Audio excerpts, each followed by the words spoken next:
Dear students, नमस्कार। BSc part first physical chemistry की unit chemical kinetics का next part है activation energy.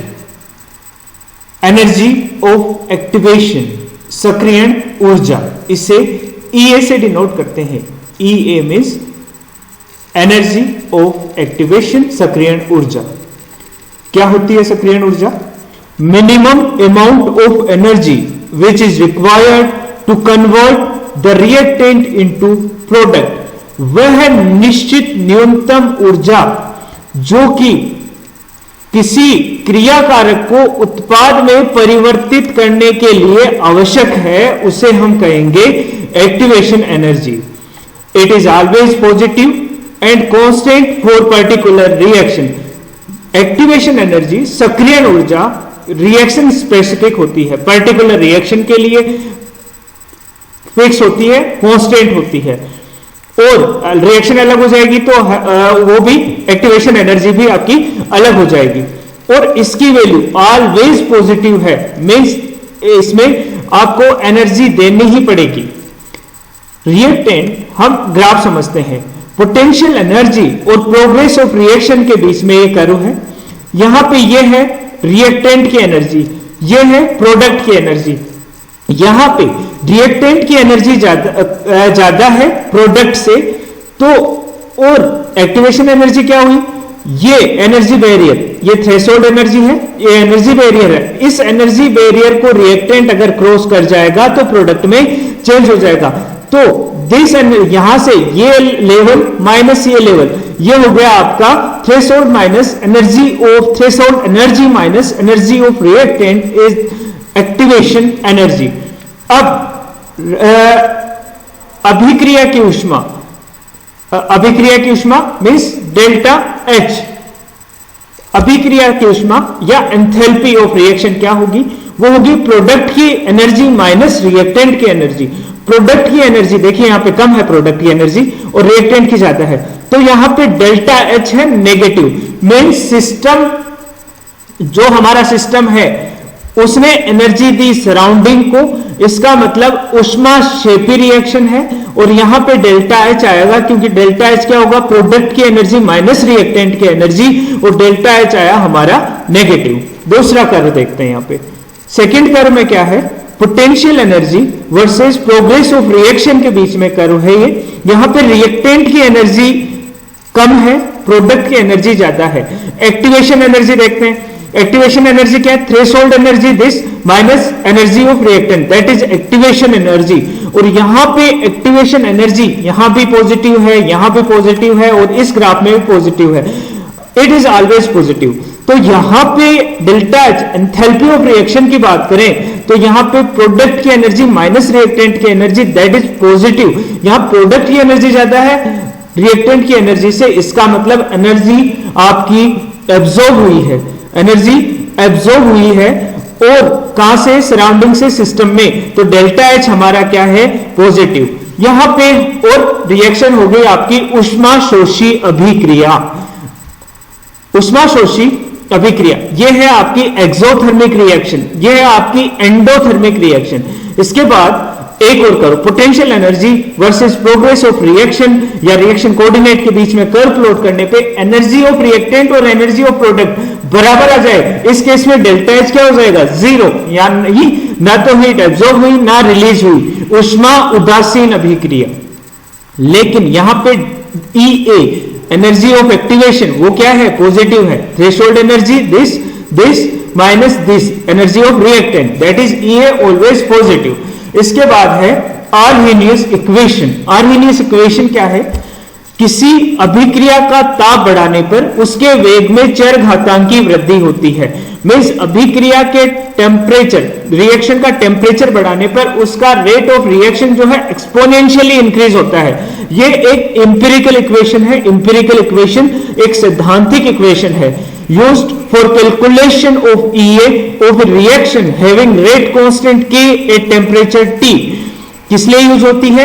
Activation energy calculate करने के लिए एक ऐसी रिएक्शन का जिसका हमें रेट कांस्टेंट पता है और टेम्परेचर, किस टेम्परेचर पे रिएक्शन हो रही है वो पता है, तो हम एनर्जी ऑफ एक्टिवेशन निकाल सकते हैं। इक्वेशन क्या है? इक्वेशन है K is equal to, K यहां पे rate constant for particular reaction है, स्मॉल k है, is equal to A e to the power minus EA upon RT।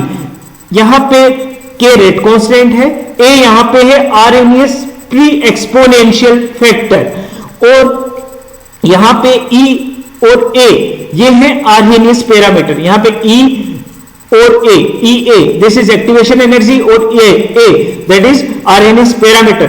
R यहां पे है रिडवर्ग गैस कांस्टेंट, T यहां पे है टेम्परेचर। अब इस इक्वेशन का हम लॉग लेंगे, ln लेने पर ln K is equal to ln A e to the power minus EA RT का हो जाएगा माइनस EA अपॉन RT। तो यहां पे ln को log में कन्वर्ट करेंगे तो क्या होगा, 2.303 log K is equal to 2.303 log A minus EA upon RT।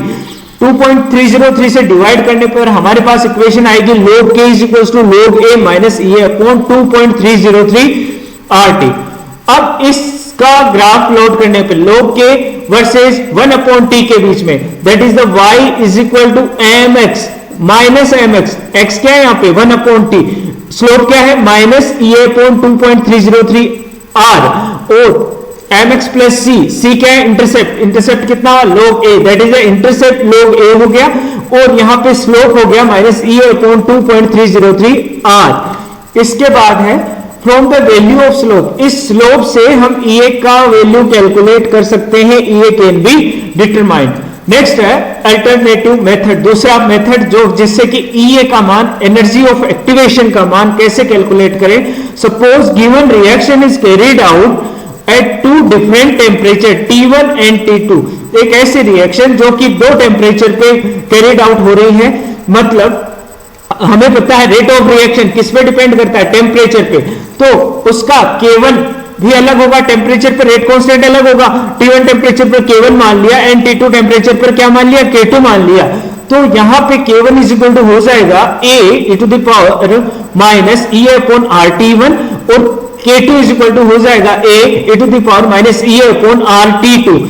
मान लो यहां पे T1 टेम्परेचर ज्यादा है T2 टेम्परेचर से, T1 is greater than T2, तो यहां पे हम डिवाइड करेंगे K1 अपॉन K2 को, तो A से कैंसिल हो जाएगा, हमारे पास बचेगा EA minus e to the power minus EA upon RT1 upon e to the power minus EA upon RT2। EA देखिए यहां पे R कांस्टेंट है, K1 टेम्परेचर पर डिपेंड करता है, EA हमारा क्या है, EA भी पर्टिकुलर रिएक्शन के लिए कांस्टेंट है, तो EA1 EA2 नहीं होगा, EA ही होगा। तो यहां पे ln लेने पर ln K1 upon K2 is equal to हो जाएगा minus EA upon RT1 upon minus EA upon RT2, ऊपर गया तो क्या हो जाएगा प्लस EA अपॉन RT2।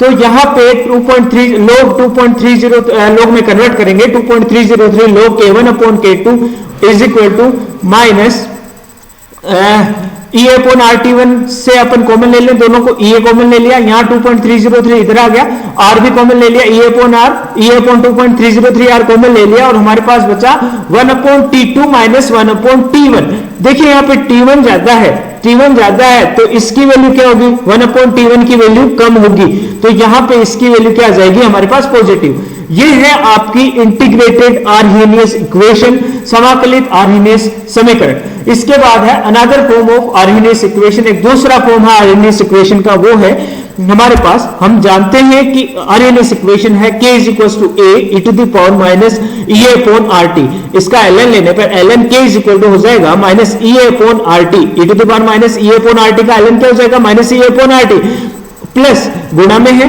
तो प्लस ln A दोनों गुणा में है तो प्लस हो जाएगा ln A।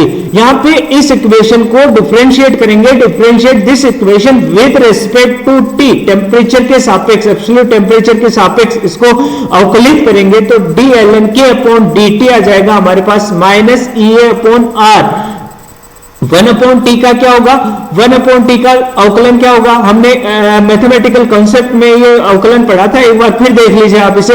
1 अपॉन T का हम क्या करेंगे, 1 अपॉन माइनस 1/t है तो यहां पे आ जाएगा plus 1/t square, 1/t square. देखिए यहां पे 1/t है तो t की पावर -1 कर सकते हैं, -1 क्या होगा, -1 का -1 आगे आ जाएगा, -1t की power -1 that is -2, minus minus plus हो गया, और 1/t की पावर -2 को नीचे ले गए तो 1/t स्क्वायर हो गया, और हमारे पास इक्वेशन आ गई dlnk/dt is equal to E/r t²। ये हमारा another form of Arrhenius equation। Next है effect of temperature on reaction rate. Temperature हम जानते हैं, टेम्परेचर बढ़ाने पर रेट ऑफ रिएक्शन इंक्रीज होगा, कि रेट कांस्टेंट टेम्परेचर पर डिपेंड करता है। इसका मतलब टेम्परेचर इंक्रीज करने पर रेट ऑफ रिएक्शन बढ़ जाता है। कितना बढ़ जाता है, हम एक पर्टिकुलर 10 डिग्री सेंटीग्रेड बढ़ाएंगे टेम्परेचर, 10 डिग्री सेंटीग्रेड किसी रिएक्शन का टेम्परेचर बढ़ाएंगे तो उसका वेलोसिटी जो है 2 से 3 गुना बढ़ जाएगा। That is the temperature coefficient, तापमान गुणांक।